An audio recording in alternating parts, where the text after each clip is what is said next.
There are mornings in professional sports where the box score tells a story so loud, so undeniable, that all the carefully constructed narratives the people in suits spent the entire week building just crumble into dust. Friday night was one of those mornings. And if you're one of the beat reporters who spent the last 7 days bending over backward to defend Stephanie White's rotations, or one of the analysts who nodded along when Amber Cox stood at that podium and explained away a back injury with a straight face, I genuinely hope you had your coffee before you opened those final statistics. Because what happened at Gamebridge Fieldhouse on Friday night didn't just give the Indiana Fever a win. It detonated every single story this organization has been trying to sell its fan base for the past week, and left the wreckage scattered across the court for everyone to see. Let's go back to Wednesday, because you cannot fully appreciate what Friday means without sitting in the discomfort of what Wednesday actually was. Thousands of people bought tickets. They made plans. They drove to that arena with the expectation of watching Caitlin Clark play basketball, which is the entire reason most of them purchased those tickets in the first place.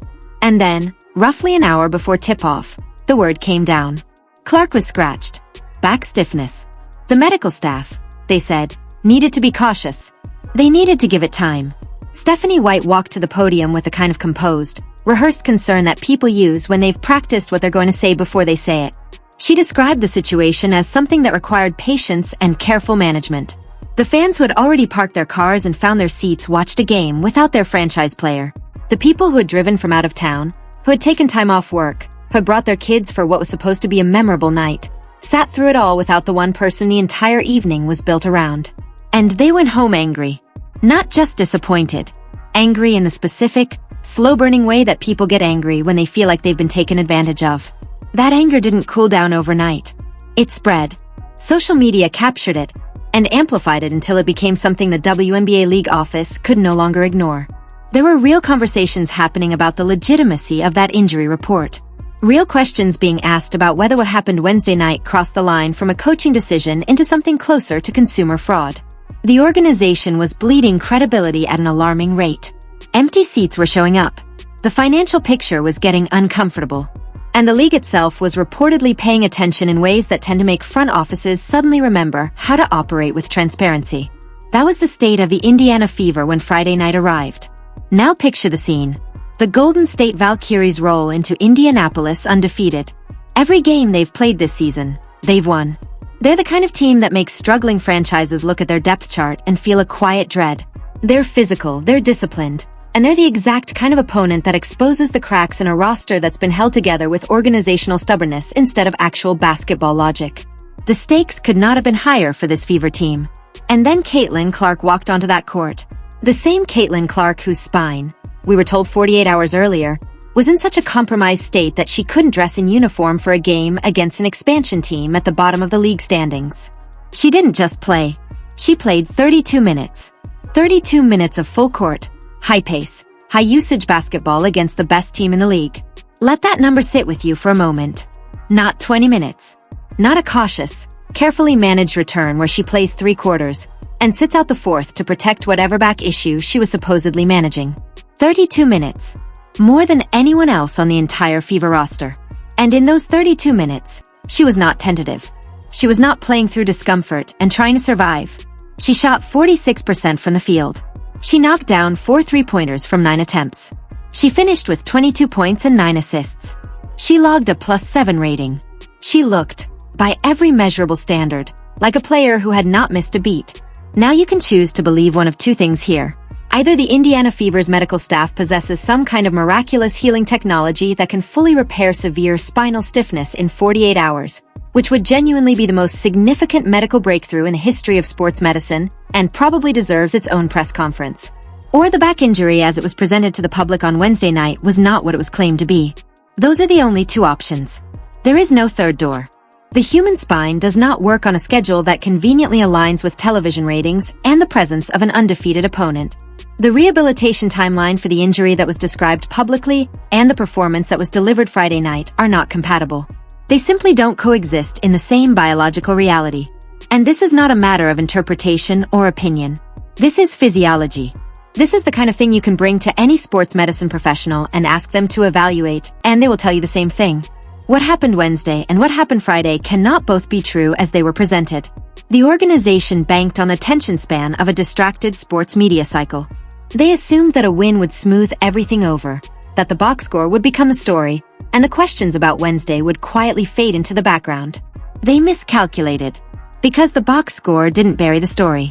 The box score became the evidence. Every single number Clark posted on Friday night is a data point in the case against the narrative this front office constructed. And the most extraordinary part of Friday night wasn't even Clark.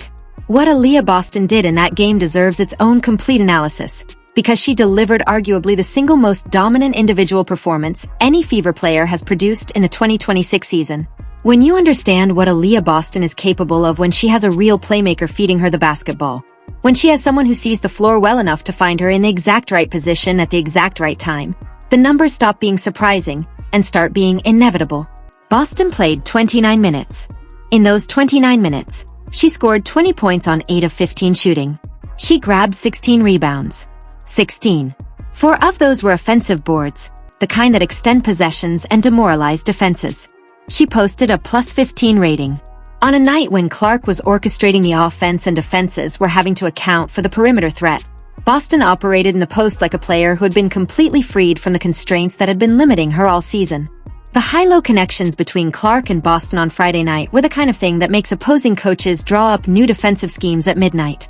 Clark with the ball at the top of the key, Boston sealing her defender in the paint, the pass arriving exactly where it needed to be with the timing of someone who has been running this play in her sleep. That partnership, when it's actually allowed to breathe, when the offense is designed around maximizing it rather than running it through reluctant alternatives, is genuinely frightening for the rest of this league. And then there was Kelsey Mitchell.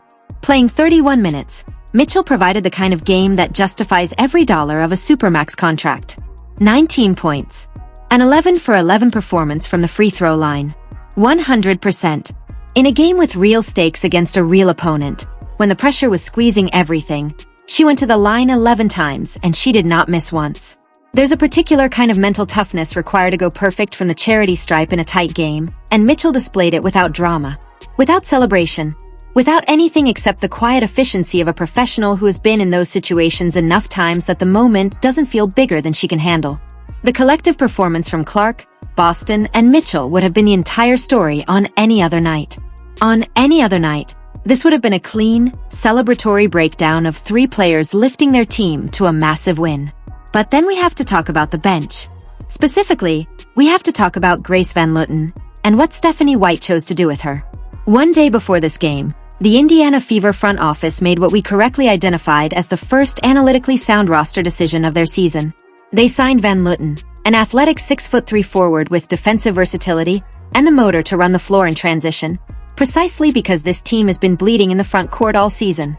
She was signed specifically to address the physical mismatch problem. She was signed specifically for games like Friday night, against opponents with the length and athleticism to exploit a small, guard-heavy rotation. The internet had pushed for this. The analytical community had been screaming about front court depth for weeks. The front office finally listened and made the move. And then Stephanie White played her for 1 minute and 44 seconds. Not a quarter. Not a half. Not even a full 2 minutes.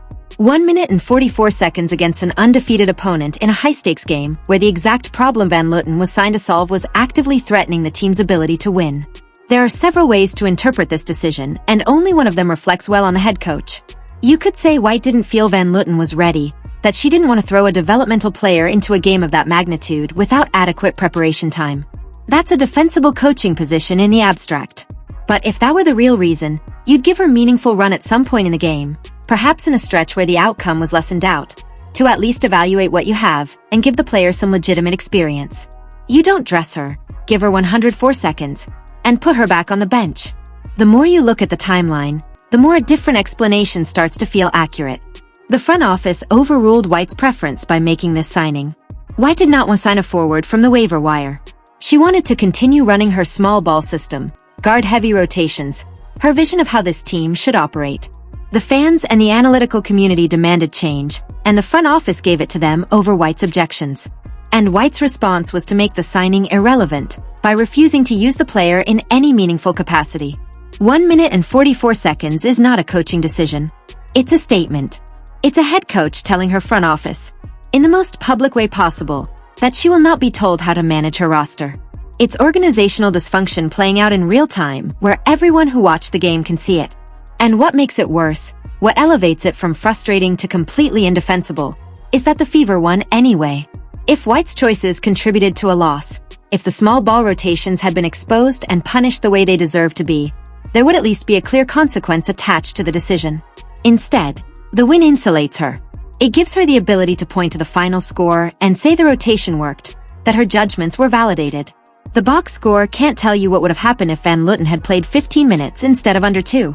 It can't quantify the margin by which the win could have been more comfortable, or the fatigue it could have prevented in Clark's legs, or the rebounds that wouldn't have had to be Boston's sole responsibility if there had been another body in the front court who could have taken some of that load. The win happened, and it partially obscures the decision-making that should be examined honestly. And then there's Iris Dantas. You might remember the press conference. White stood there and told the world that she intended to run her offense through Dantas in a high post. She talked about building the system around Dantas as a hub, about using her as the focal point of a half-court structure.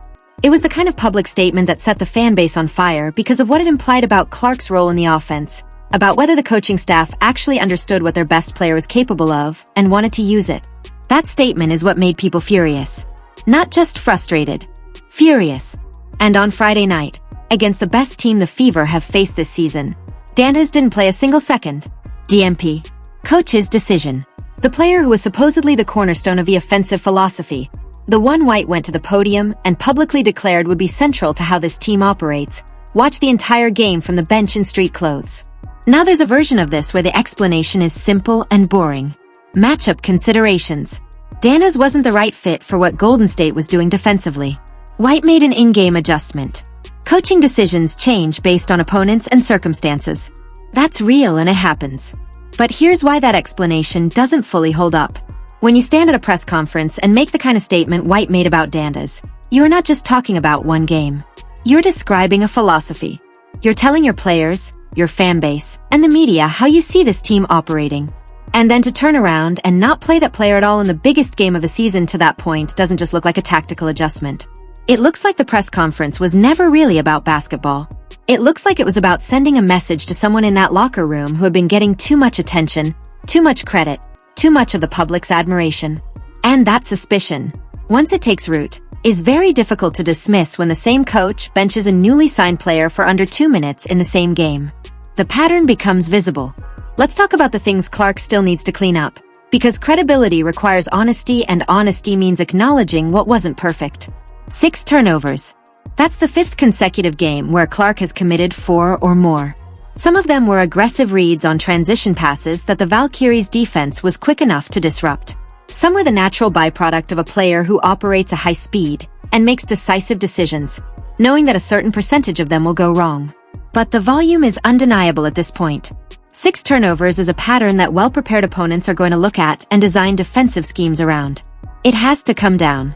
And the free throw shooting as a team was a problem that the final score made easy to ignore, but shouldn't be ignored. 7 missed free throws. A 76% team performance from the line. Lexi Hull going 1 for 4 in a game that could have been tighter. You leave 7 points on the board at the charity stripe, and in a game decided by 8, you are one bad shooting night from those missed free throws being the difference. The Fever won 86-82, handing Golden State their first loss of the season. Moving to 4 wins and 2 losses. They are a team that was literally 1 possession away in each of their 2 overtime defeats from sitting here unbeaten. The margin between where this team is and where it could be is genuinely razor-thin.